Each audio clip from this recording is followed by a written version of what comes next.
Bismillahirrahmanirrahim. Alhamdulillahi Rabbil Alameen. Wassalatu wassalam ala Sayyidil Mursaleen wa ala ahli bayti tayyibin at-tahirin. Wa la'natullahi ala qawmi a'da'in ajma'in. Amma ba'd, faqad qala Allah subhanahu wa ta'ala fil Quran al-Majid wa Furqan al-Hamid wa qawluhu al-haq. Bismillahirrahmanirrahim. Fas'alu ahla zikra in kuntum la ta'lamun. Salawat. Allahumma salli ala Muhammad wa ali Muhammad. Mu'mineen and Mu'minat, today we are going to have our fourth discussion in English and fourth topic. And this fourth topic is also the fourth topic in Aqaid or beliefs. Inshallah, tomorrow onwards we'll talk more about akhlaq, ethics. But today is the last topic in Aqaid for this Muharram, and it is on concept of taqleed. Okay, my apologies, first of all, my apologies for taking 5 extra minutes last night. That was, let's say, because of a silly misunderstanding. One thing we can learn a lot of things from Karbala, but one important thing that we can learn from Karbala is discipline. And time management is definitely one of disciplines. So I had to apologize for that. So let's talk about this. And we have to finish at 8 o'clock. So we've got 10 minutes. What is taqleed? Taqleed basically is an Arabic word which means to follow. In Islamic terminology, taqleed means to follow a mujtahid in religious laws which he has derived without examining or questioning the basis or reasoning of that verdict that he has given. That's taqleed for us. And this is not a unique concept to Shia Muslims only. I'll just read out a small thing that I've taken directly from a popular Sunni website on this topic. It says the view of the Ahl Sunnah wal Jamaat is that it is important for an ordinary Muslim to go directly. It is impossible for an ordinary Muslim to go directly to Quran and Sunnah and extract religious laws.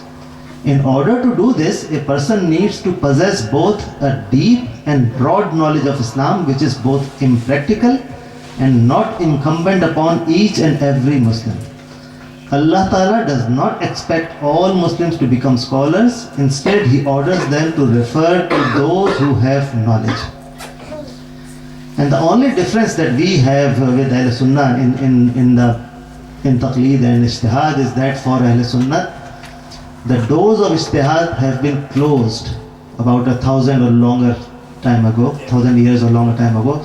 There's no new ijtihad in Ahl Sunnah. Whereas for us, we are lucky enough to have the institution of ijtihad carrying on, and obviously everybody knows that the seats of knowledge are many, but mostly in Qum and Najaf Ashraf in Iraq. So now let me give you the translation of the ayat al-Mubarakah that I recited as the subject heading of today's talk. This is ayat number 43 in the 16th chapter of Quran Pak, Surah Al-Nahl. Allah Ta'ala says, فَأَسَلُوا أَهْلَ الذِّكْرَ إِن كُنْتُمْ لَا تَعْلَمُونَ. So ask the people who remember, people of remembrance, Ahl Zikr, if you do not know. Allah is the creator of man, of the mankind, of the universe, of everything. And only Allah has the right to make laws, Islamic laws or whatever laws that you have.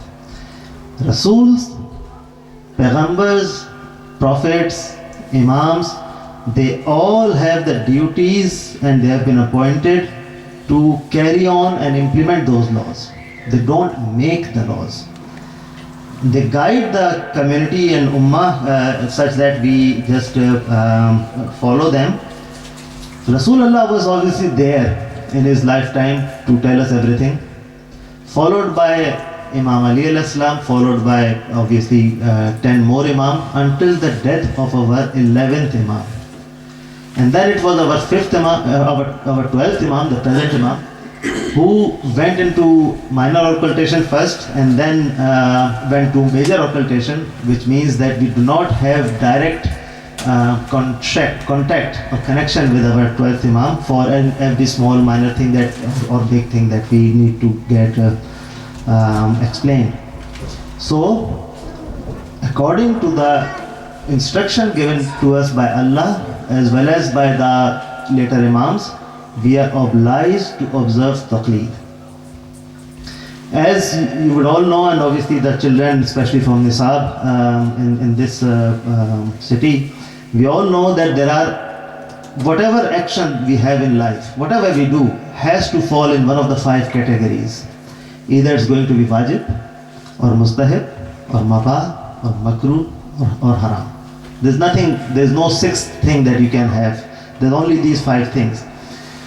However, to find out what an action can be under these 5 categories, there are 2 main sources the mujtahid extracts from, the laws from. And the 2 main sources are Quran and Ahadith. And Ahadith for us is not just Rasulullah's sayings, but also the sayings and actions of our infallible Imams. Unfortunately, although there is one Quran only and there is no change in Quran whatsoever right from the beginning, but there are several interpretations of ayat.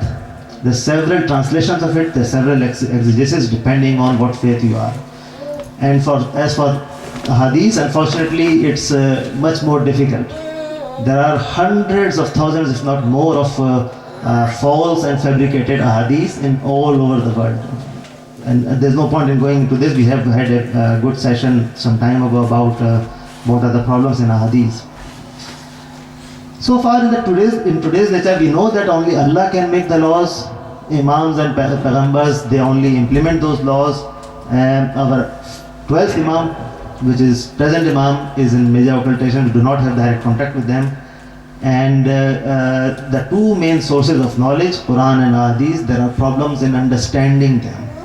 They have been made difficult. They are not difficult, but they have been made difficult for an ordinary Muslim to understand and get laws from it.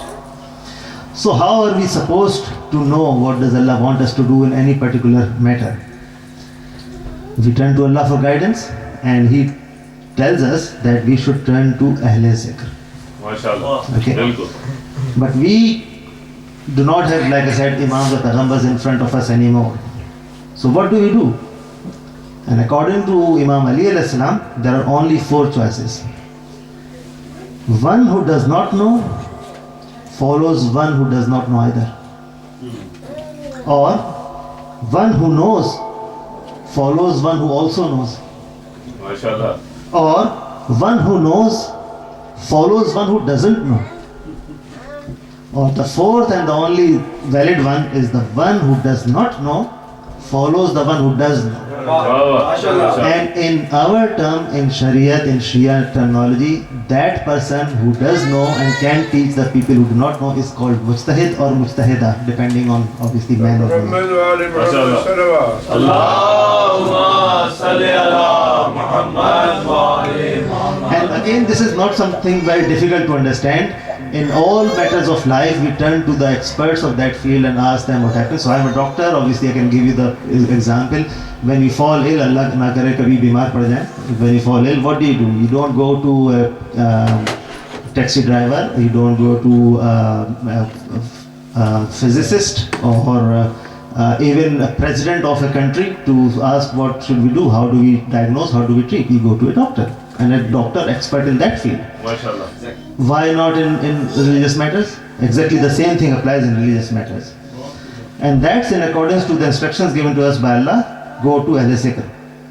And there are lots of examples which I will not, because of the interest of the time, we don't have time to go through, but all our Imams have guided us to that as well. I'll only mention our present Imam, who, responding to Ishaq ibn Yaqub, he said, and I'm just quoting the direct words, as far as newly occurring circumstances are concerned, you should turn for guidance to the narrators of our ahadith.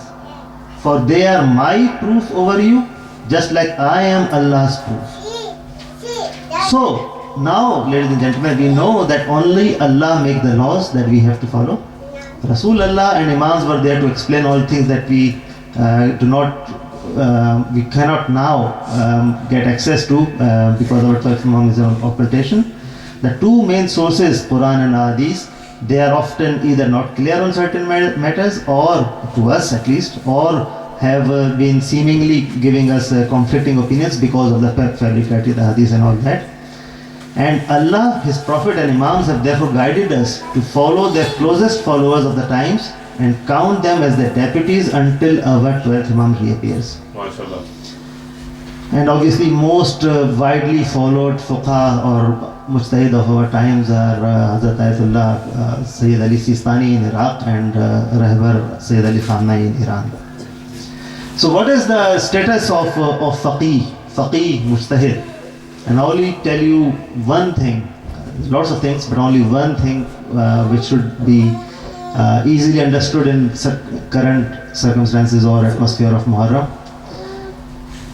In Karbala, when Imam Hussain alayhi salam was only with some of the people and obviously only 72 men and some women and some children, and they were seeing that the armies upon armies are coming towards Karbala in order to fight these few people. On advice of his dear sister, Janab Zainab Salamullah Alaiha,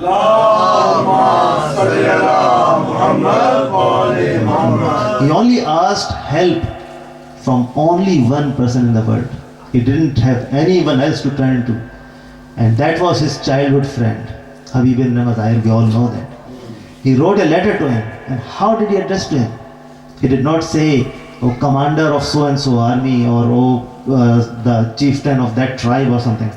His letter started from Al-Hussein ibn Ali to Habib ibn Mazahir, a scholar and a faqih.